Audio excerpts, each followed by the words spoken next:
Hello and welcome back, dear friends, once again at Lit eCity YouTube channel, the one-stop destination for English learning resources. दोस्तों हमारा आज का जो video है it's about the short story the home coming written by Rabindranath Tagore. It's a very heart touching story, a story of a young boy और किस तरह से इमोशनली टैगोर शो करते हैं एक एडोलेसेंट बॉय के मेंटल मेकअप का, how he Mrs his home. और बहुत खूबसूरती जो उनका हॉलमार्क है टैगोर की स्टोरीज का वो इसमें प्रेजेंट करा है. So without wasting any more time, let's start, and like always we will begin with a brief intro to the writer.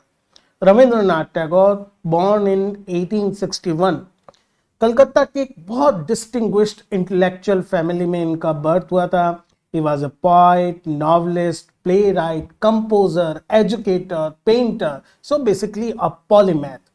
1913 के अंदर he became the first non European, not only the first Indian but first non European to win Nobel prize in literature. It was basically awarded for his collection of poems called Gitanjali. But he was not just a poet. His short stories, which were basically written in Bengali, his mother tongue, 1890s and later end of the century, they are masterpieces of psychological realism. He was like his European counterparts. Tagore जो थे वो मन जो चल रहा होता है protagonist का, उसको ही ट्राइज टू डिसाइफर, उसको समझने की कोशिश करते हैं. अगर we talk about the present story that is home coming, सबसे बड़ी बात है it is basically I think it's setting of the story is both rural Bengal जहां से स्टोरी की बिगनिंग होती है एंड कैलकाटा जहां पर लेटर पार्ट के अंदर स्टोरी मूव होती है उसके अंदर है. And actually not only this story, बहुत सारी जो टैगोर की स्टोरीज होती हैं they contrast the village life which is idyllic, जो एक बहुत ही आदर्श जीवन होता है, एंड द मॉडर्न सिटी.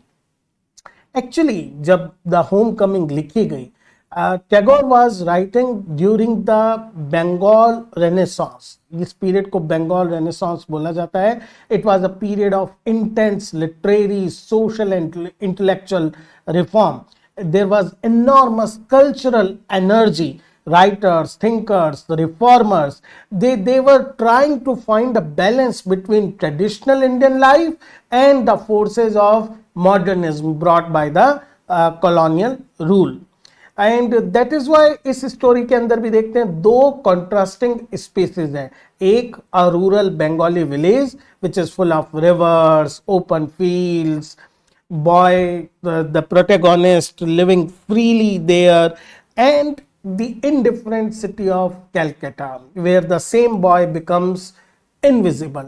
सो ये जो कॉन्ट्रास्ट प्रेजेंट करा है टैगोर ने, ये बेसिकली टू शो कि किस तरह से जो चेंज है इंडिया के अंदर आ रहे हैं, they are affecting the life of common people. So the story captures the rapture जो ब्रेक आ गया between these two worlds, and most poignantly जो सबसे हार्ट टचिंग बात है, it is seen through the child's आई.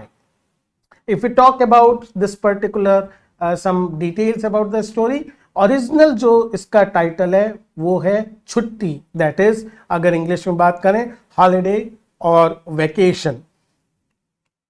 जो इंग्लिश टाइटल है वो है the home coming, may be translated bye Tagore himself.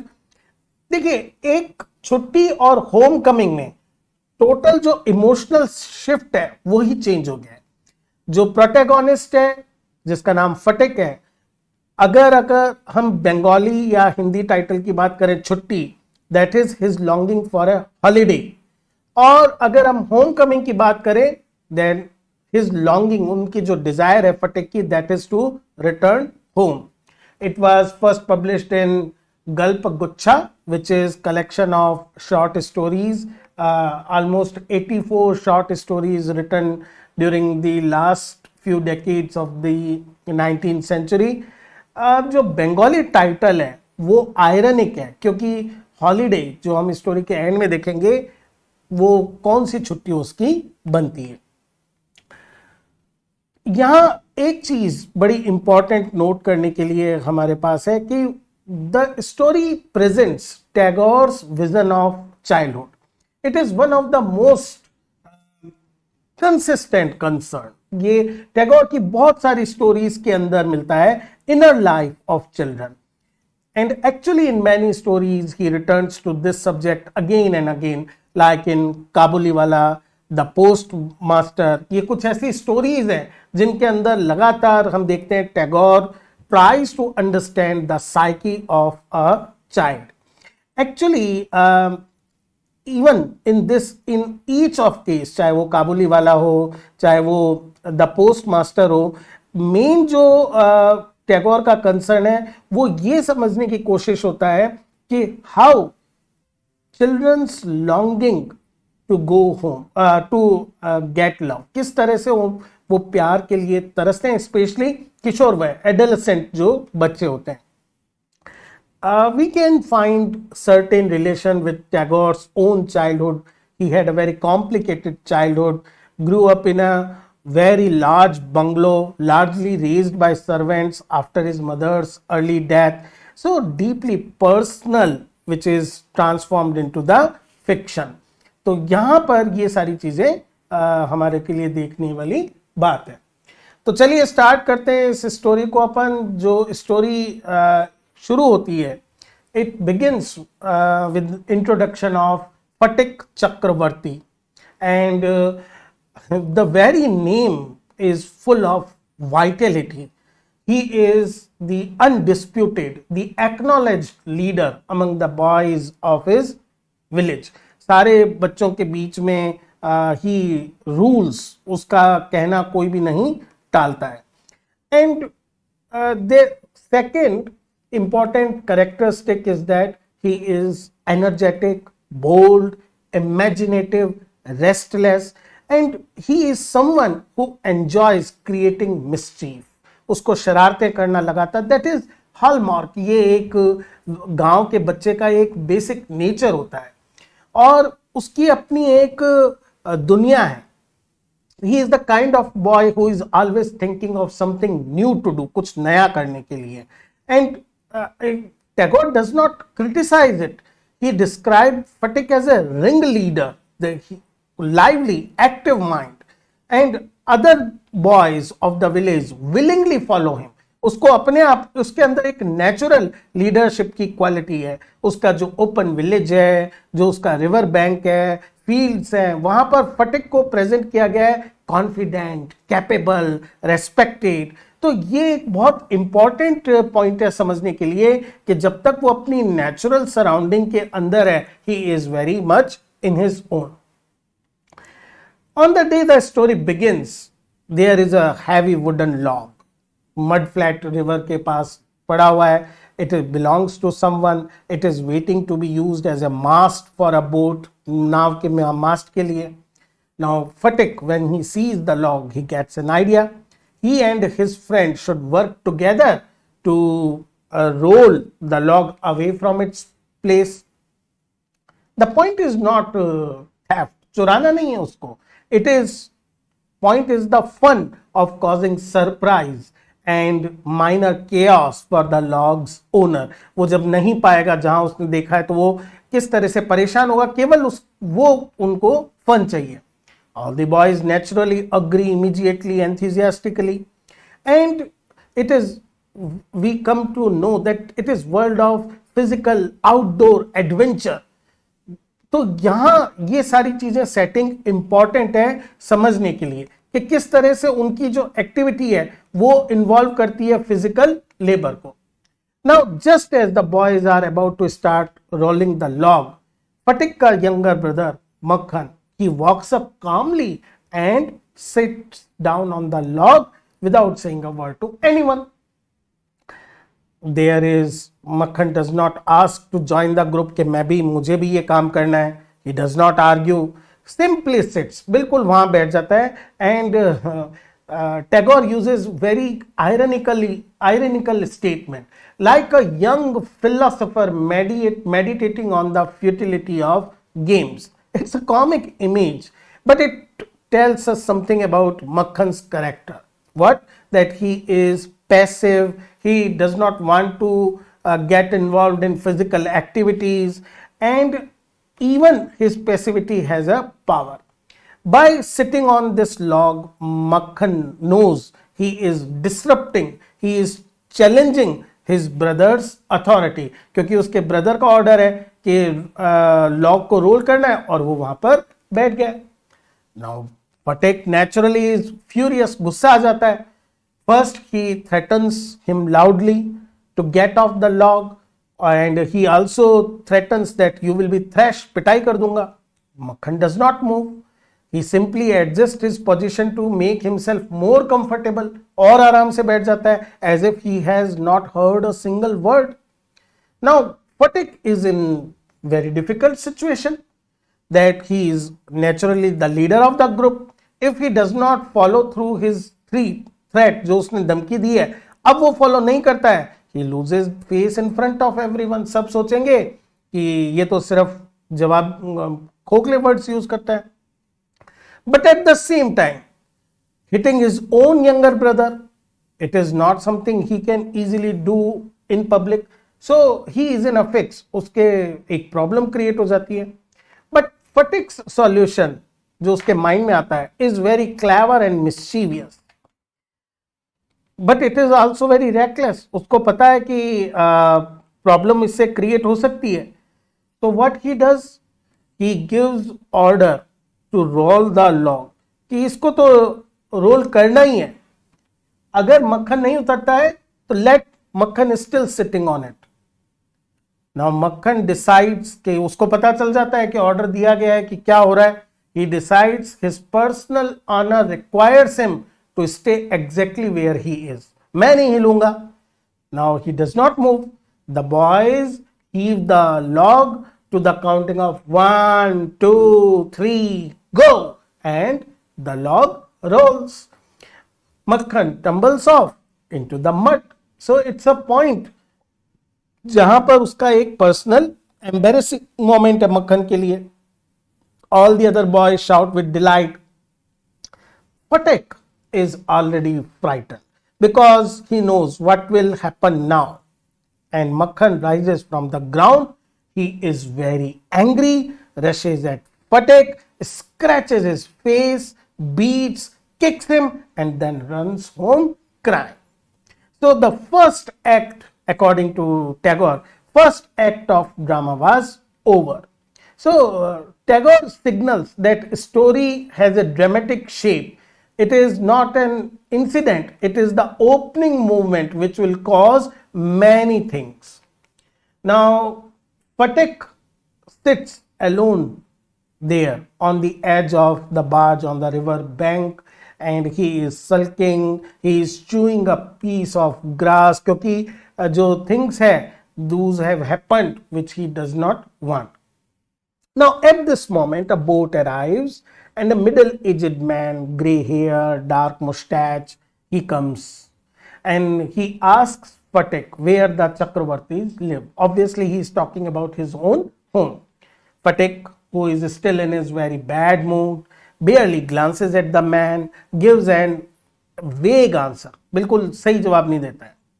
The stranger asks again, and Phatik tells him to go and find out. जाओ और खुद ढूंढ लो, and continues chewing his grass. And this tells that Phatik does not know actually who the man is. He is a boy in bad mood and he does not want to be helpful. So this shows Phatik is not socially cautious child. He is direct, raw, and uncivil. So this will later play an important part in the story. Now a servant arrives from the house and tells Phatik that his mother is calling for him. And Phatik knows what will happen at home. He refuses to move. But the servant, he knows that what are his instructions. उसको जो आदेश मिले हुए हैं, he picks Phatik up roughly, गोद में उठा लेता है, carries him home. and Phatik tries to kick and struggle, but his rage, uska jo gussa is impotent. It is useless. Now, his rage is real but ineffective. When Phatik arrives home, his mother immediately scolds him for hitting Makhan. कि तुमने मक्खन को मारा है. Phatik protests. Phatik says, no, I did not hit Makhan first, which is actually true. And Makhan, when asked to confirm the truth, जब उसको पूछा जाता है, बता बड़ा भाई सही कह रहा है क्या? And he sides with his mother and says, yes, Phatik did hit him. Phatik नहीं मारा था. This is a lie.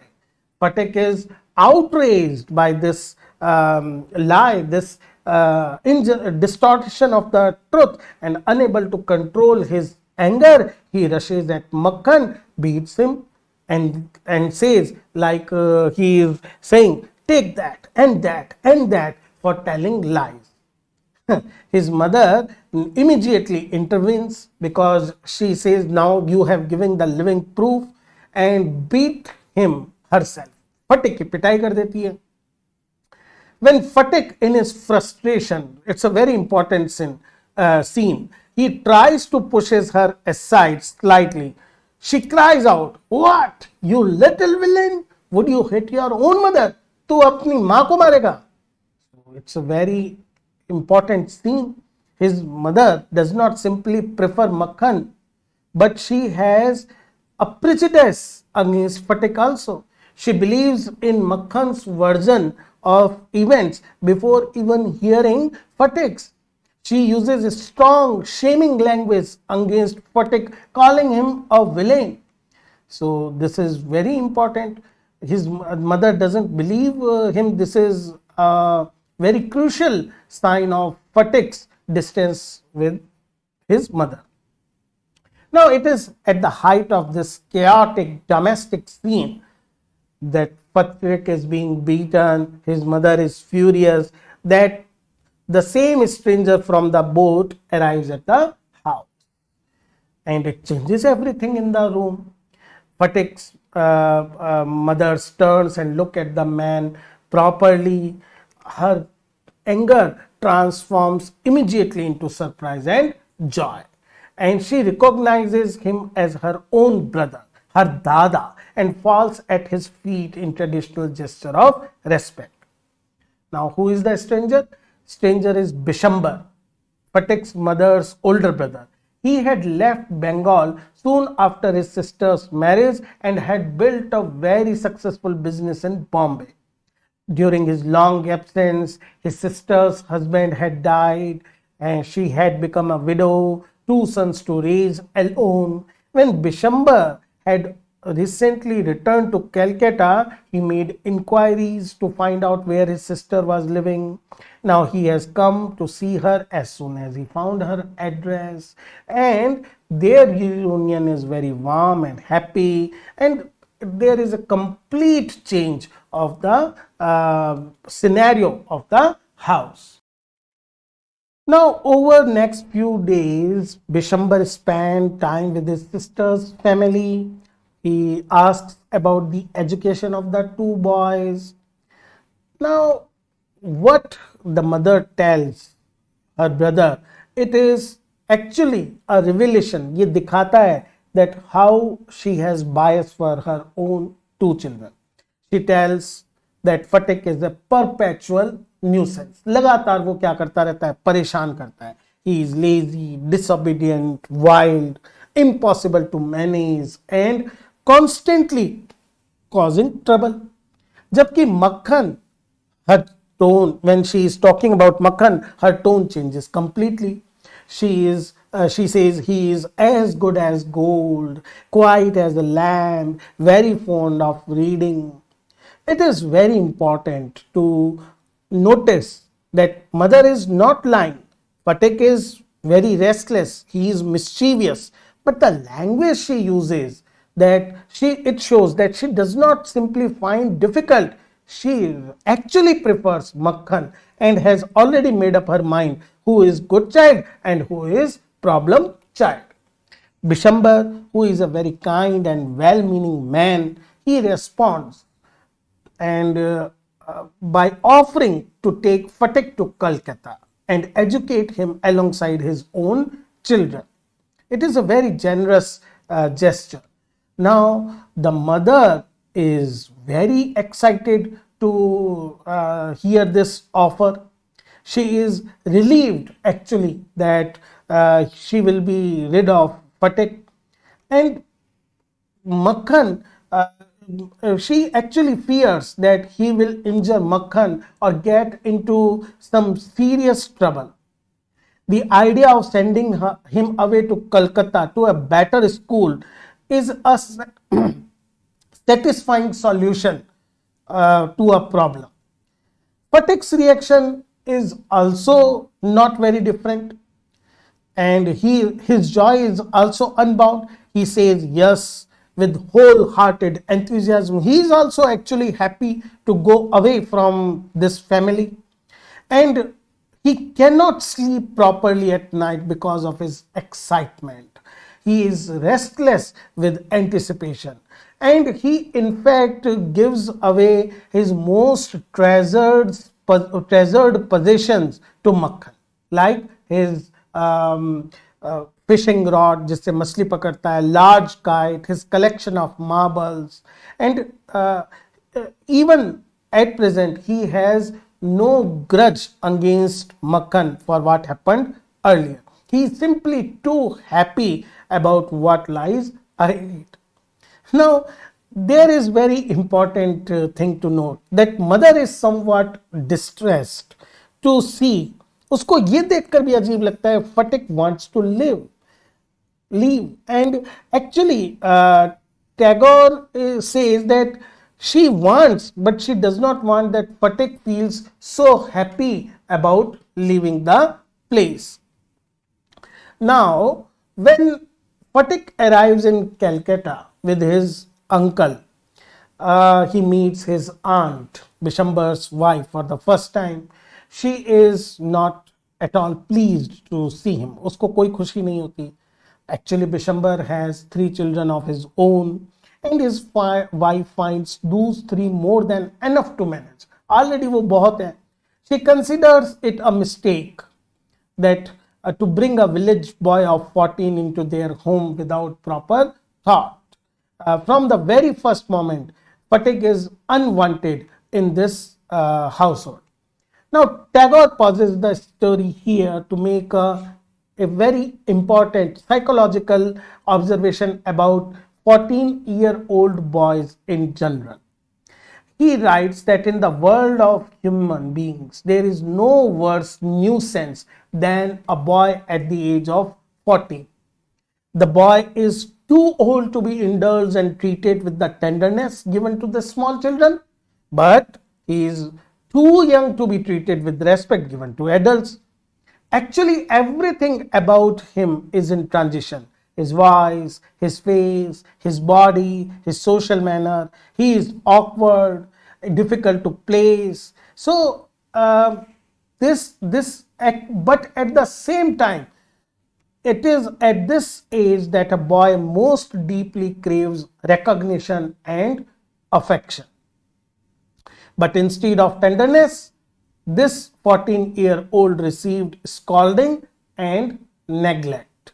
And the result, Tagore writes in a very famous image, is that he becomes very much like a stray dog that has lost his master.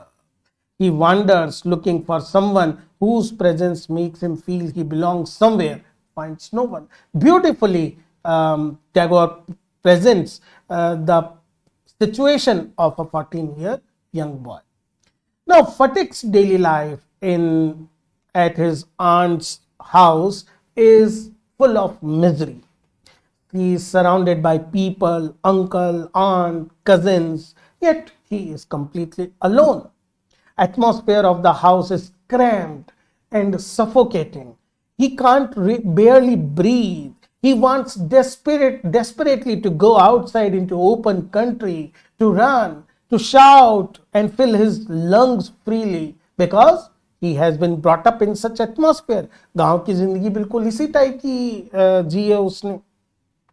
But Calcutta offers no such space. He is surrounded on all sides by walls and houses.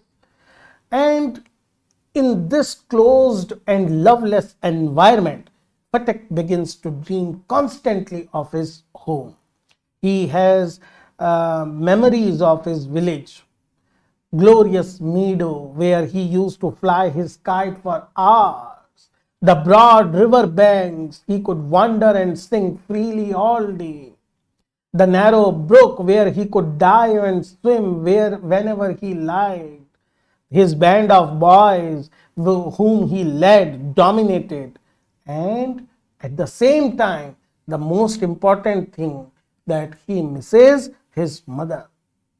And the mother that Phatik misses so deeply is the same mother who had a prejudice against him. Yet Phatik's longing for is total and unconditional. It is similar to the love of animals, physical, wordless and beyond reason. And Tagore compares it to the sound of a calf calling for its mother at twilight. The sound that comes not from mind but from deepest instinct. Now, what happens that Phatik is enrolled at a school in Calcutta, and he is revealed to be completely out of zone. He is most backward boy in the whole school. Whenever teacher asks him a question, he simply stares blankly, says nothing. He sits in the classroom, but he cannot follow the lessons. उसको कुछ समझ में नहीं आता है. He is not as a student learning, but as someone enduring a prolonged punishment. जिसको लगातार क्या करना पड़ता है? Punishment झेलना पड़ता है. And Tagore compares him with a overladen donkey who quietly accepts the blows that fall on its back. जब भी टीचर उसकी केनिंग करता है, चुपचाप वो मार खाता रहता है. When the other boys go outside to play, Phatik stays behind the window, gazes out at rooftop of distant houses. On some of those rooftops, he could occasionally see children playing freely. And when he sees them, his heart aches with longing. It is vision of the life he has lost. He is not stupid or lazy by nature, and it is his energy is now chained into a very different kind of world from which he has been living. Now one day, Phatik loses his school book. Now even with the help of his books, he had been struggling greatly. Without the book, he cannot prepare his lesson at all. Day after day, the teacher canes him, पिटाई होती है for not knowing his work, and his situation becomes abject, miserable. Even his cousins are ashamed to associate with him, and they begin to join in mockery and insults. That is why eventually Phatik summons his courage and goes to his aunt to tell about the lost book. He needs a replacement. He has no money of his own, and now she is in great rage.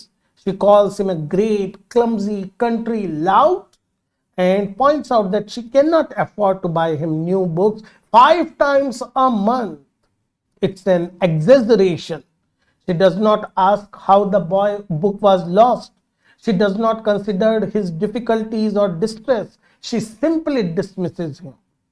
And this shows her coldness is actually a symbol of the emotional neglect.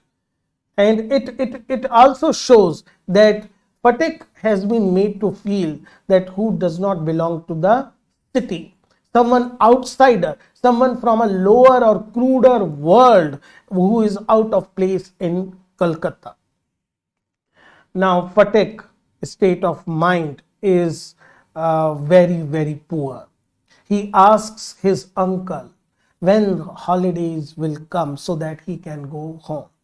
His uncle tells him to wait until November, which is still many months away. This shows that how Phatik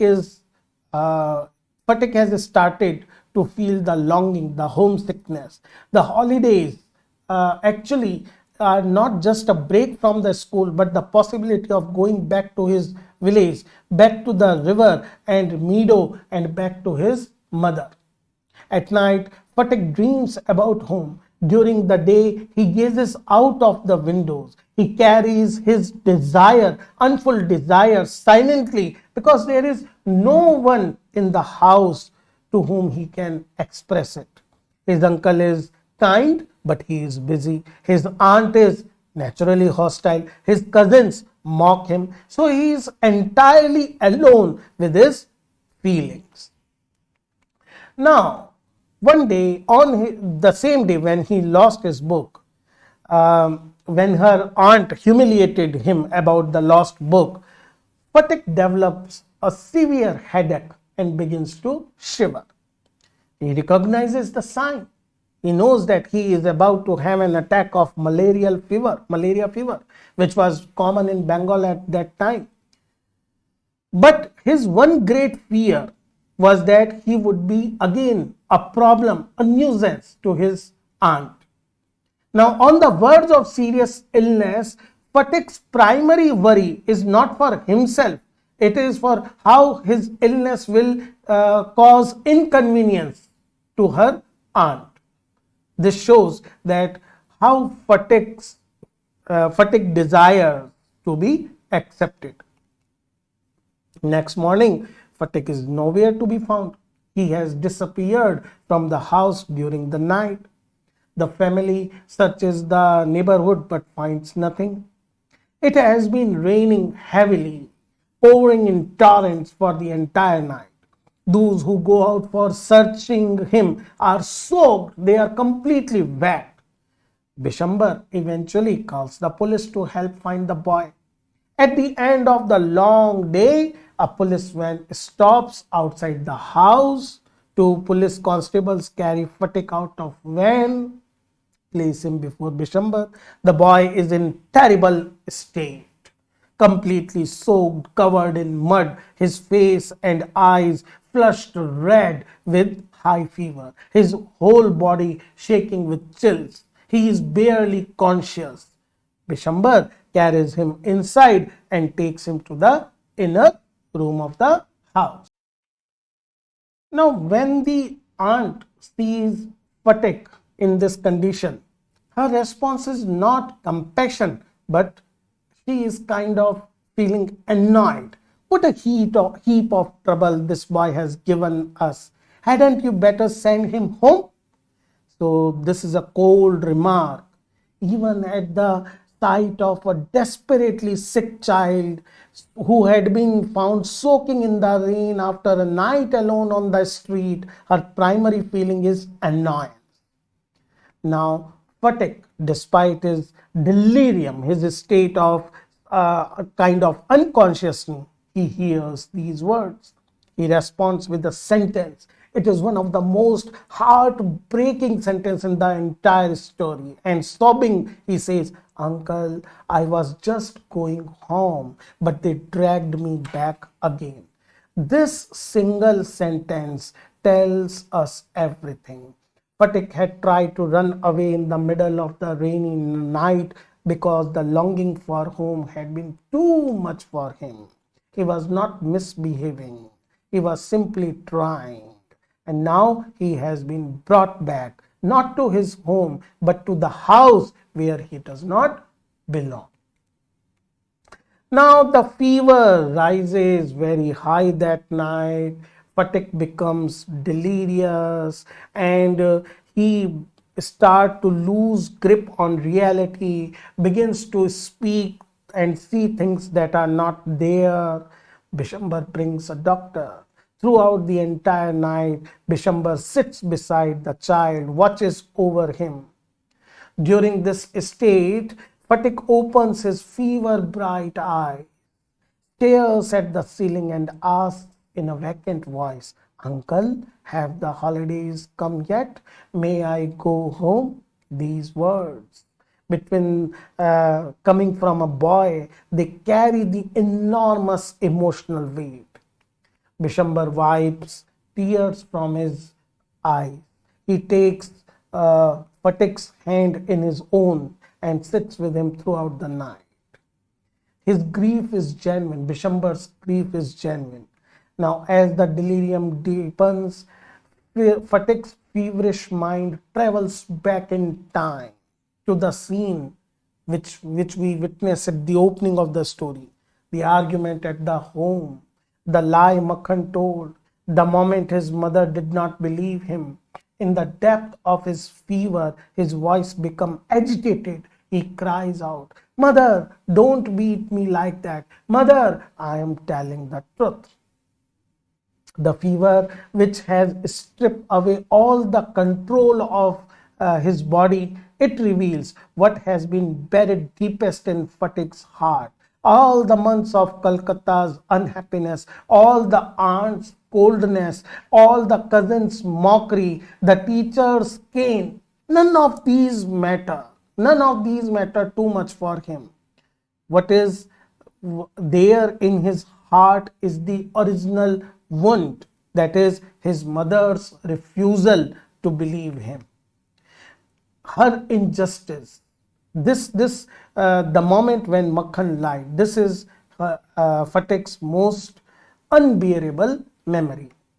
Next day, Phatik regains consciousness briefly. He opens his eyes, looks around the room slowly and carefully as if he is searching. It is clear that what he is hoping to find, looking for his mother, she is not there. With a look of quiet disappointment, he turns his head back, sinks it into the pillow. Then, with a deep sigh, he turns his face towards the wall. So there is no dramatic cry. Phatik simply looks but does not find what he hoped to find and turns away. Bishambar understands. He bends down close to the Phatik's ear and whispers, "Phatik, I have sent for your mother." Actually, he knows that the child is missing his mother too much. The doctor speaks to Bishambar in a troubled voice. The boy's condition is very critical, and actually, Phatik begins to repeat over and over in a strange phrase, "By the mark, 3 fathoms. By the mark, 4 fathoms. By the mark." So, actually, fathom is measurement of used by sailors to measure the depth of water. On the river steamer that brought Phatik from village to Calcutta, he had heard a sailor calling out these measurements as the boat moved forward in the river, dropping a line into the water and calling out depth. Now, in the final stage of his illness, Phatik's mind has returned to that journey, the boat, the river, the moment of crossing from one world into another. Tagore gives this journey the second meaning. He had heard the sailor on the river steamer calling out the mark on line. Now he himself was plumbing an unfathomable sea. This unfathomable sea is actually death. Phatik is measuring the depth of his own dying. He has reached somewhere that has no measurable bottom. Then suddenly Phatik's mother arrived. Tagore describes her entrance with a very arresting phrase. She burst into the room like a whirlwind. After the long quietness of the sick room, this entrance is sudden. She begins to toss and cry out, moving around the room in her agitation. Bishambar tries to calm her. She ignores him. She flings herself on the bed and cries out, "Phatik, my darling, my darling." And the tragedy of this story is that something happens at the sound of her mother's voice. Phatik, who has been making restless movements with his hands and muttering the Fathom call, suddenly becomes still. His hands stop beating. He says one syllable, simply, Phatik, as Tagore writes. Phatik very slowly turns his head and without seeing anybody said, Mother, the holidays have come. He does not see his mother. He is beyond seeing, but he hears her voice. At the sound of it, something in him responds. And what he says is not a farewell. It's not a lament. It is an announcement. The holidays have come. He is going home. That it is something that represented freedom, release, home, his mother, all at once. That moment has arrived, but in a very different sense, which he meant. It is not the same thing that he wanted. It is the final moment of his life. It is as if by dying he has reached the moment. Death in his final moment is experienced by Phatik as if not as an ending, but it is a release, as arrival of the freedom. And this belonging he was never able to find in his life. This irony is the story's sharpest blade. So that's all, my dear friends, in this story. I hope I was able to explain it to you. Very soon we will come with another video. Till then, keep watching, keep supporting. Thank you, friends.